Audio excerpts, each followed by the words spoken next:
नमस्कार, BS TV देख रहे हैं आप। मैं हूं आपके साथ सोनू सेन। चलिए शुरुआत करते हैं बात सियासत की।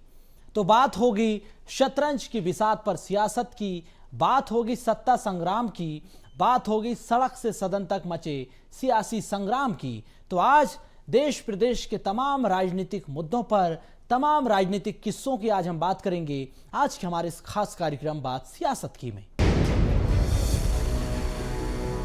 बाबा बागेश्वर ने एक बार फिर हिंदुत्व का झंडा बुलंद किया है। बाबा बागेश्वर सनातन हिंदू एकता के लिए पदयात्रा निकाल रहे हैं। बागेश्वर धाम से इस पदयात्रा की शुरुआत हो चुकी है। पदयात्रा में भक्तों का जनसैलाब उमड़ पड़ा। बाबा बागेश्वर की 160 किलोमीटर की पदयात्रा है जो बागेश्वर धाम से ओरछा तक निकाली जाएगी। यहीं पर इसका समापन होगा। इसी को लेकर मुख्यमंत्री डॉक्टर मोहन यादव ने भी बाबा बागेश्वर यानी कि पंडित धीरेन्द्र कृष्ण शास्त्री को बधाई दी है। उन्होंने कहा कि बाबा बागेश्वर सनातन संस्कृति को बढ़ावा दे रहे हैं। रिपोर्ट देखिए। तुम्हारे खून को तो उसे भगवे का रंग बता देना। अगर पूछे कोई तुम्हारे वंशज के बारे में तो मेरी जान सीना ठोक कर जय श्री राम का नाम बता देना। बाबा बागेश्वर ने किया हिंदुत्व का झंडा बुलंद। सनातन हिंदू एकता के लिए पदयात्रा। पदयात्रा में उमड़ा भक्तों का जनसैलाब।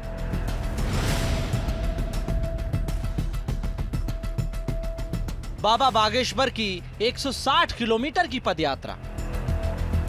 बागेश्वर धाम से ओरछा धाम तक पदयात्रा।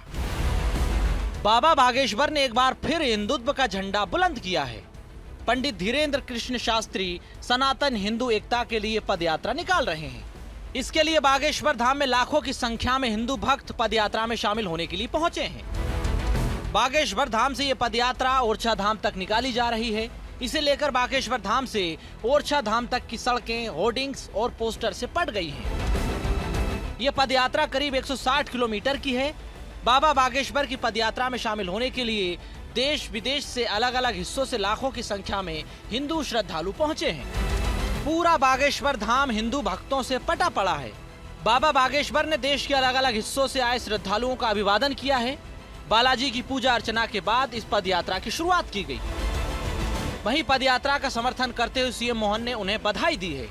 मुख्यमंत्री ने कहा कि बाबा बागेश्वर सनातन संस्कृति को बढ़ावा दे रहे हैं। धीरेन्द्र शास्त्री जी आध्यात्मिक संत है। उनकी अपनी यात्रा है और उनका मनोभाव है कि वो सनातन धर्म की संस्कृति का ध्वज थामे हुए हैं। बागेश्वर धाम और धीरेन्द्र शास्त्री जी पंडित जी का अपना एक अलग अंदाज भी है और वो विभागीय के लिए जाने जाते हैं। उनका मार्गदर्शन हमको मिलता है। मध्य प्रदेश सरकार के मुखिया होने के नाते से मैं अपने इस आध्यात्मिक यात्रा की उनको बधाई देना चाहता हूँ। वहीं स्कूल शिक्षा मंत्री उदय प्रताप सिंह का भी बयान सामने आया। उन्होंने कहा कि गुरुजी की यात्रा सिंबॉलिक पदयात्रा है। नई पीढ़ी को सनातन संस्कृति धर्म के प्रति जोड़ने का प्रयास है। जहाँ तक बागेश्वर धाम में गुरुजी की जो सनातन यात्रा का पदयात्रा, मुझे लगता है सिंबॉलिक पदयात्रा है। नई पीढ़ी में हमारा जो युवा है, देश का नौजवान पीढ़ी है, उसको अपनी संस्कृति के प्रति, सनातन संस्कृति के प्रति, धर्म के प्रति जोड़ने का उनका एक अभिनव प्रयास है। मैं उनके इस प्रयास के, गुरुजी के बहुत उनको हृदय से उनके प्रति कृतज्ञता ज्ञापित करता हूँ। तो चलिए अब जानते हैं यात्रा का रूट। ये यात्रा कहां से कहां होकर जाएगी, कहां पर इसका समापन होगा। 21 नवंबर से बागेश्वर धाम से यात्रा की हुई शुरुआत। पहले दिन करीब 15 किलोमीटर की पदयात्रा। 22 नवंबर कादरी फार्मेसी कॉलेज से छतरपुर शहर पेप्टिक टाउन तक यात्रा। दूसरे दिन की करीब 17 किलोमीटर की यात्रा। 23 नवंबर नौगांव शांति कॉलेज तक 21 किलोमीटर तक पदयात्रा। 24 नवंबर को देवरी रेस्ट हाउस में 22 किलोमीटर यात्रा के बाद रात्रि विश्राम। 25 नवंबर ग्रामोदय मौरानीपुर यूपी में रात्रि विश्राम। 26 नवंबर को शारदा महाविद्यालय में गुक्सी में यात्रा का स्वागत। 27 नवंबर रेस्ट एरिया निवाड़ी पहुंचेगी पदयात्रा। 28 नवंबर को ओरछा तिराहा पर स्वागत। 29 नवंबर यात्रा का आखिरी दिन। ओरछा तिराहे से ओरछा धाम पर होगा समापन। 8 किलोमीटर तक पदयात्रा पूरी करेंगे बाबा बागेश्वर। फिलहाल हिंदू एकता के संकल्प के साथ पदयात्रा शुरू हो गई। यात्रा में संतों की उपस्थिति है, झांकियां है, बुंदेली लोक कला का समावेश भी दिखाई दे रहा है। सुरक्षा के तगड़े इंतजाम हैं। पहले दिन 20 किलोमीटर की पदयात्रा, उसके बाद छतरपुर, नौगांव, निवाड़ी, मऊ, रानीपुर होते हुए 29 नवंबर को ओरछा के रामराजा मंदिर में यात्रा का समापन होगा। बाबा बागेश्वर की यात्रा का मुख्य लक्ष्य भेदभाव और जात पात को मिटाना है, हिंदुओं को एकजुट करना है। धर्मांतरण के खिलाफ यात्रा निकाली जा रही है। फिलहाल यात्रा में आस्था और उम्मीद के साथ भक्तों का जनसैलाब नजर आ रहा है। बड़ी संख्या में भक्तों की मौजूदगी नजर आ रही है। Bureau report, BSTV। Madhya Pradesh में दल बदलू नेताओं को अब अपनी बारी का इंतजार है। चुनावी बेला में बीजेपी में शामिल होने वाले कांग्रेसी नेता अब पार्टी की तरफ से टकटकी लगाकर बैठे हुए हैं। उन्हें उम्मीद है कि उन्हें भी अब किसी प्रकार की कोई जिम्मेदारी दी जाएगी। कईयों को बीजेपी से आश्वासन मिला था, तो कई नेता ऐसे थे जो अपनी शर्तों के साथ बीजेपी में शामिल हुए हैं। तो क्या है बीजेपी में दल बदलुओं की स्थिति, जानने के लिए हमारी खास रिपोर्ट देखिए। दल बदलू नेताओं को इंतजार। क्या बीजेपी में हाशिए पर हैं कांग्रेसी नेता?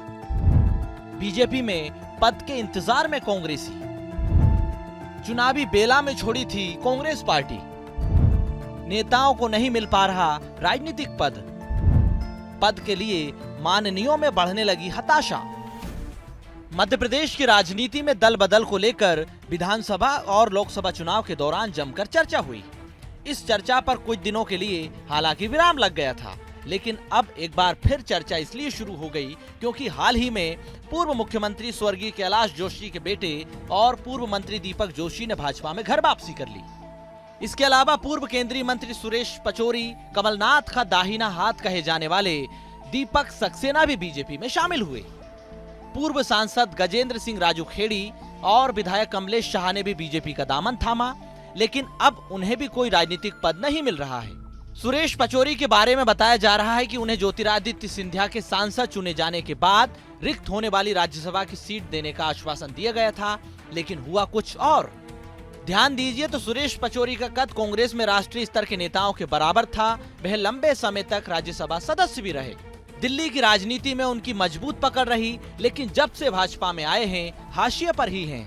इसी तरह दीपक सक्सेना की बात करें तो भाजपा नेताओं ने निगम मंडल में नियुक्ति का भरोसा दिलाया था, लेकिन उन्हें भी अभी तक कुछ नहीं मिला। उधर कांग्रेस विधायक रहे कमलेश शाह को भी मंत्री बनाने का वादा किया गया था, लेकिन केवल विधायक बनकर रह गए हैं। अब इस दल बदल के खेल पर प्रदेश कांग्रेस प्रवक्ता आनंद जाट ने कहा कि उनकी पार्टी में जिन नेताओं को सम्मान मिला, अब वे बीजेपी में जाकर पछता रहे हैं। हाल उनका बेहाल हो गया है, उनकी स्थिति बेहद खराब है। बहुत स्पष्ट तौर पर ऐसे लोग जिन्हें कांग्रेस पार्टी ने मान सम्मान पद प्रतिष्ठा सब दी, उसके बाद वो हमारे नहीं हुए, तो भाजपा अच्छे से जानती है कि जो एक बार का विभीषण है वो हर बार का विभीषण होता है।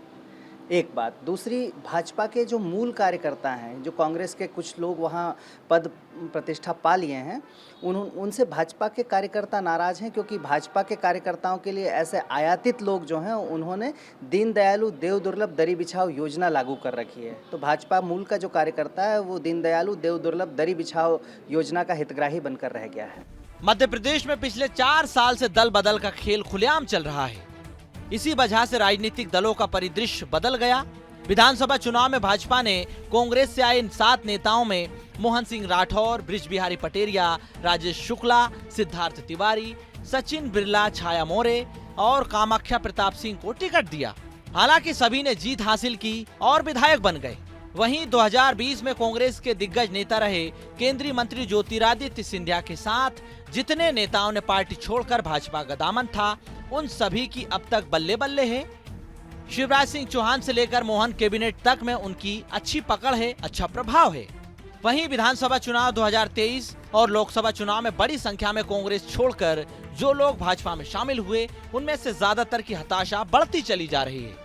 ज्योतिरादित्य सिंधिया के साथ भाजपा में आए गोविंद सिंह राजपूत, तुलसी सिलावट, प्रद्युमन सिंह तोमर, एदल सिंह कंसाना ऐसे नेता हैं जो शिवराज सिंह की सरकार में मंत्री रहे और मोहन सरकार में भी मंत्री हैं। बीजेपी का कांग्रेसी नेताओं को लेकर कहना है कि पार्टी सभी को उचित समय पर उचित जिम्मेदारी देगी, सभी काम कर रहे हैं, कांग्रेस को बीजेपी की चिंता करने की बिल्कुल भी जरूरत नहीं है। कांग्रेस के नेता कहते हैं कि भारतीय जनता पार्टी में बाहर से आए लोगों का बोलबाला है, कभी कहते हैं कि बाहर से आए लोगों को उपेक्षित किया जा रहा है। तो कांग्रेस इस प्रकार से एक नकारात्मक राजनीति करने पर आमदा है। भारतीय जनता पार्टी परिवार में एक एक कार्यकर्ता के लिए काम और एक एक काम के लिए कार्यकर्ता की भावना के साथ हम काम करते हैं और लगातार हम देख रहे हैं कि हमारे संगठन में उत्तरोत्तर कार्यकर्ताओं की वृद्धि हो रही है। संगठन के विस्तार के कार्यक्रमों में सभी कार्यकर्ता लगे हुए हैं। तो उस स्थिति में कांग्रेस अपने संगठन में देखने और झांकने का काम करे। भारतीय जनता पार्टी का प्रत्येक नेता कार्यकर्ता पूरी सशक्तता के साथ प्रधानमंत्री जी की नीतियों को और भारतीय जनता पार्टी के विचार को जमीन पर उतारने के लिए प्रयासरत है और उसमें तमाम लोग सहभागी है। अंदर और बाहर का कोई भेदभाव भारतीय जनता पार्टी में नहीं है। फिलहाल सरकार ने राजनीतिक नियुक्तियों को लेकर सूची तो तैयार कर ली थी, लेकिन माना जा रहा है कि पार्टी के संगठन चुनाव के बाद ही उन्हें मंत्री पद का दर्जा मिल पाएगा। एक बात यह भी कि जितनी राजनीतिक नियुक्तियों को लेकर पद हैं, उससे कहीं ज्यादा नेताओं की संख्या है। ऐसे में कांग्रेस से आए नेताओं और बीजेपी में लंबे समय से राजनीतिक नियुक्तियों का इंतजार कर रहे नेताओं को कैसे एडजस्ट किया जाएगा, ये भी एक गंभीर सवाल है। हालांकि इस पर बीजेपी संगठन और सत्ता में मंथन जरूर चल रहा होगा। भोपाल से मनोज राठौर की रिपोर्ट। मध्य प्रदेश में विधानसभा का शीतकालीन सत्र हंगामेदार हो सकता है। विपक्ष ने सत्ता पक्ष को घेरने के लिए प्लान भी तैयार कर लिया। इस सत्र के शुरू होने से पहले अब सियासत शुरू हो गई है। बीजेपी और कांग्रेस एक दूसरे पर सत्र नहीं चलने देने का आरोप लगा रही है। भोपाल से खास रिपोर्ट देखिए। शीतकालीन सत्र 16 दिसंबर से शुरू हो रहा है। ये सत्र 6 दिनों तक चलेगा। इस सत्र में सरकार अनुपूरक बजट को पास कराएगी, साथ ही कई विधेयकों को भी पेश किया जाएगा। हालांकि सरकार की तरफ से अपनी तैयारी है, लेकिन विपक्ष भी कहां रुकने वाला है।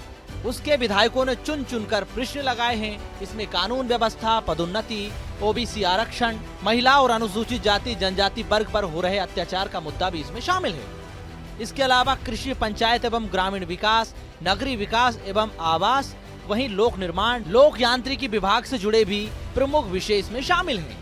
प्रदेश की अर्थव्यवस्था के साथ निवेश के प्रस्तावों की स्थिति को लेकर भी सदन में सरकार को घेरने की तैयारी है। उधर सत्ता पक्ष की अपनी तैयारी है। बीजेपी प्रदेश मीडिया प्रभारी आशीष अग्रवाल ने कहा कि विपक्ष सदन को चलने नहीं देता है। विपक्ष सबसे ज्यादा हंगामा करता है। सकारात्मक और जनता से जुड़े विषयों पर चर्चा इसलिए नहीं हो पाती है। विपक्ष हंगामे के बीच सदन छोड़कर भी भाग जाता है। उमंग सिंगार और जीतू पटवारी के नेतृत्व में कांग्रेस को एक परिपक्व विपक्ष की भूमिका निभानी चाहिए। कांग्रेस का ये जो विधायक दल है वो विधानसभा में सबसे ज्यादा हंगामा करता है। विधानसभा में सकारात्मक और जनता के हित के विषयों से, चर्चा से, संवाद से भागता है और सिर्फ शोर मचाता है। आज तक जितने भी विधानसभा के सत्र रहे, कांग्रेस ने उनको नहीं चलने दिया, इसी कारण स्थगित करना पड़ता है। वैसे जो कांग्रेसी विधानसभा में रोड़े अटकाने के लिए विभिन्न नेताओं की डिटेल्स निकाल रहे हैं, सबसे पहले उमंग सिंगार, दिग्विजय सिंह की वो डिटेल साझा करें जिसमें उन्होंने कहा था कि वो रेत माफिया है, खनन माफिया, ब्लैकमेलर है। उधर सत्ता पक्ष को घेरने की कांग्रेस ने अपनी रणनीति तैयार कर ली। ताजा मामलों के साथ कई मुद्दों पर चर्चा कराने के लिए विपक्ष अड़ जाता है। ऐसे में आम जनता के मुद्दे गुम हो जाते हैं। प्रदेश कांग्रेस ने अनुसूचित जाति, जनजाति और पिछड़ा वर्ग के लोगों पर बीते 10 माह में जो अत्याचार की घटनाएं हुई, उसको लेकर भी मुद्दा बनाया। अलग अलग दल बनाकर जांच कराई भी थी। इनकी रिपोर्ट को आधार बनाकर कानून व्यवस्था के विषय पर विपक्ष की सरकार को घेरने की रणनीति है। तैयारी लगभग पूरी है। भोपाल में एमडी ड्रग्स बनने, मादक पदार्थों के बढ़ते उपयोग, अपहरण, महिलाओं और बच्चियों के साथ हुए अत्याचार की घटनाओं को प्रमुखता से उठाया जाएगा। साथ ही कर्मचारियों से जुड़े पदोन्नति और ओबीसी आरक्षण पर सरकार से स्थिति स्पष्ट करने की मांग भी की जाएगी। साथ ही समर्थन मूल्य पर खरीदी का मुद्दा भी उठाया जाएगा। किसानों से गेहूं 2700 रुपए, इसके अलावा धान की खरीदी 3100 रुपए प्रति क्विंटल देने की मांग भी की जाएगी। तो वहीं महिलाओं को लाडली बहना योजना में 3000 रुपए देने की मांग की जाएगी। लाडली बहना योजना के अलावा आवास योजना लागू करने जैसे कई मुद्दे भी सदन में उठाए जाएंगे। इसके साथ ही शहरों के मास्टर प्लान अटके हुए हैं, तो घर घर तक नल से कैसे जल पहुंचाया जाए, इसकी योजना में अनियमितता हुई, उसको लेकर भी इसकी गूंज अब सदन में सुनाई देगी। कांग्रेस पार्टी लोकतांत्रिक और संसदीय परंपराओं को बहुत अच्छे से समझती है और उनका महत्व भी जानती है। भाजपा जो लोकतंत्र की हत्यारी है, जिसे लोकतंत्र और संसदीय परंपराओं में बिल्कुल भी विश्वास नहीं है, वो ये कहती है कि हंगामा कर रहे हैं। मैं समझता हूँ कि आज अटल जी, आडवाणी जी, जेटली जी और सुषमा स्वराज जी की आत्मा कितनी दुख रही होगी जब वो संसद में हंगामा करते थे और उसके बावजूद कांग्रेस की सरकार संसद चलाती थी। विधानसभा सत्र के दौरान माननीयों से जनता को उम्मीद रहती है कि वे उनके मुद्दों को पटल पर रखेंगे और उस पर चर्चा करेंगे। कई मामले भी सामने आते हैं, लेकिन उन पर चर्चा होने की जगह पर हंगामा होने लगता है। ये हंगामा इस कदर बढ़ता है कि कई बार तय समय से पहले ही सदन की कार्यवाही स्थगित कर दी जाती है। ऐसे में नुकसान सिर्फ आम जनता का होता है। उनके मुद्दों पर सार्थक बहस नहीं हो पाती, सार्थक चर्चा नहीं हो पाती। पिछला सत्र भी हंगामे की भेंट चढ़ गया था। अब शीतकालीन सत्र भी हंगामेदार होने के पूरे आसार हैं। भोपाल से मनोज राठौर की रिपोर्ट। यहां रुकेंगे एक ब्रेक के लिए। आप देखते रहिए BSTV।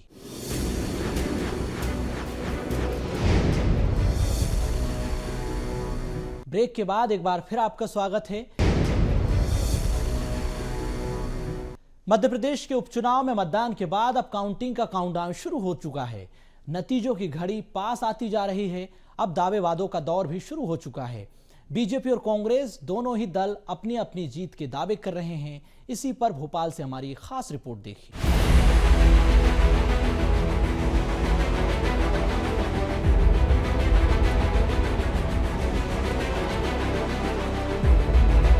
मध्य प्रदेश में 23 नवंबर को आएंगे उपचुनाव के नतीजे।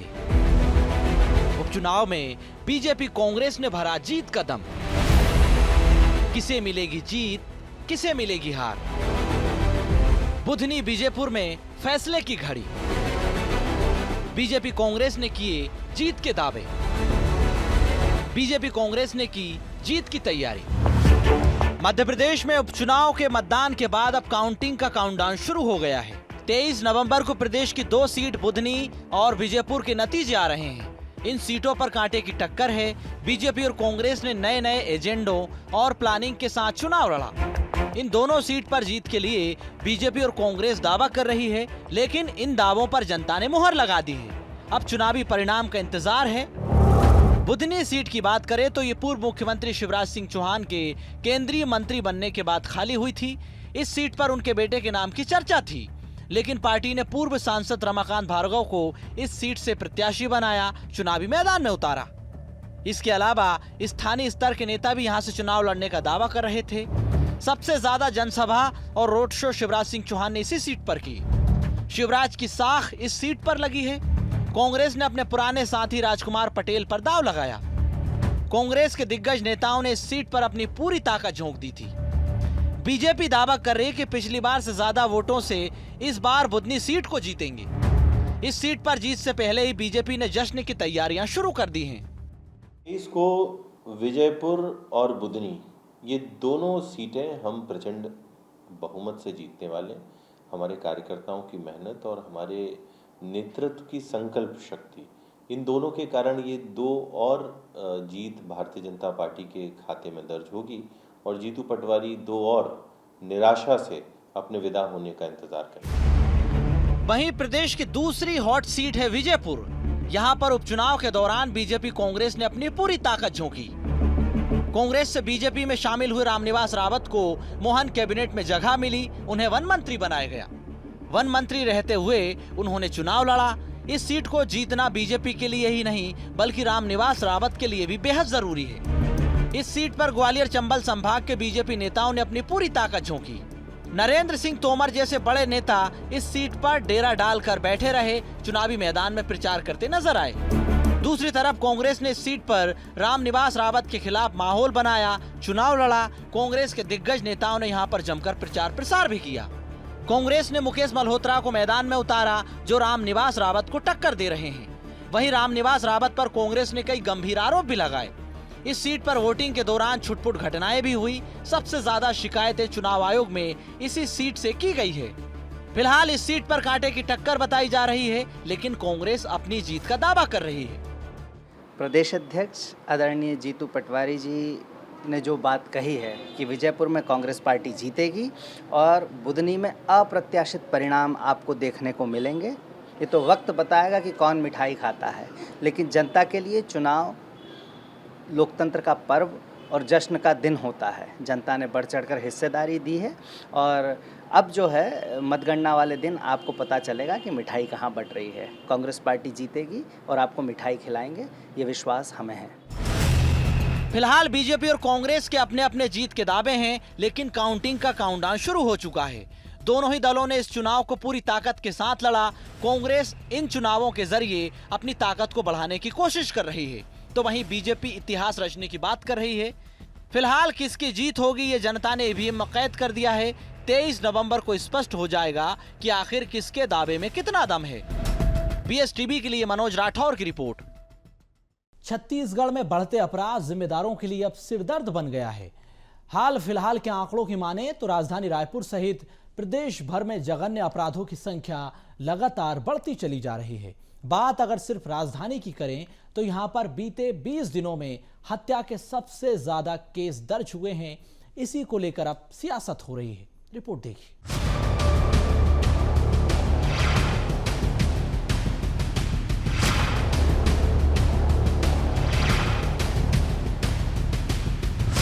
छत्तीसगढ़ में बढ़ते अपराध जिम्मेदारों के लिए सिरदर्द बन गए हैं। हाल फिलहाल के आंकड़ों की माने तो राजधानी रायपुर सहित प्रदेश भर में जघन्य अपराधों की संख्या बढ़ती जा रही है। बात अगर सिर्फ राजधानी की करें तो यहां 20 दिनों में हत्या के सबसे ज्यादा मामले सामने आए हैं। राजधानी रायपुर में हत्याओं का सिलसिला, 20 दिनों में 14 से अधिक हत्या के मामले दर्ज।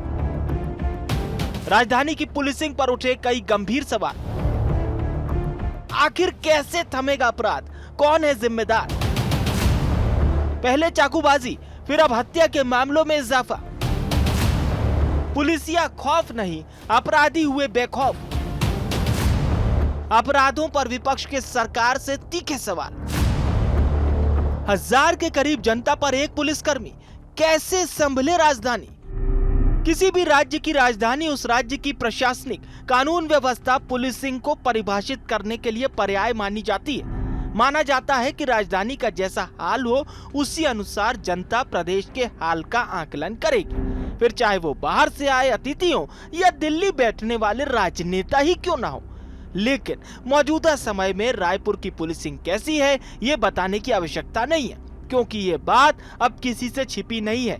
अपराधी पूरी तरह से बेखौफ हो गए हैं। दिन दहाड़े हत्या, मामूली बात पर हत्या, हत्या के आक्रोश में एक और हत्या, राह चलते लोगों को बिना बात जलाकर मारने का प्रयास, ये तमाम बातें किसी से छिपी नहीं है। बात आंकड़ों की करें तो दीपावली से लेकर अब तक रायपुर में करीब 1.5 दर्जन हत्या के मामले सामने आए। एक समय होता था जब पुलिस के जूतों की धमक हुआ करती थी, पुलिस के वाहन की आवाज से अपराधी छुप जाया करते थे, मगर अब तो पुलिस पर ही गाड़ी चढ़ा दी जाती है। खैर, इन सब के बीच विषय पर सियासी बयान भी सुन लीजिए। विधानसभा में नेता प्रतिपक्ष डॉक्टर चरणदास महंत कहते हैं कि गली गली शराब परोसी जा रही है, लोग पी रहे हैं, लड़ रहे हैं और मर रहे हैं। साथ ही ये भी कहा कि 2 दिनों में रायपुर में इसका बड़ा उदाहरण सामने आया है। तो ये तो गली गली में जब आपको छूट मिलेगा तो गली गली में हमारे लोग पिएंगे, गली गली में झगड़ा करेंगे, गली गली में लड़ाई होगी, चाकू चलेगा और मर्डर होगी।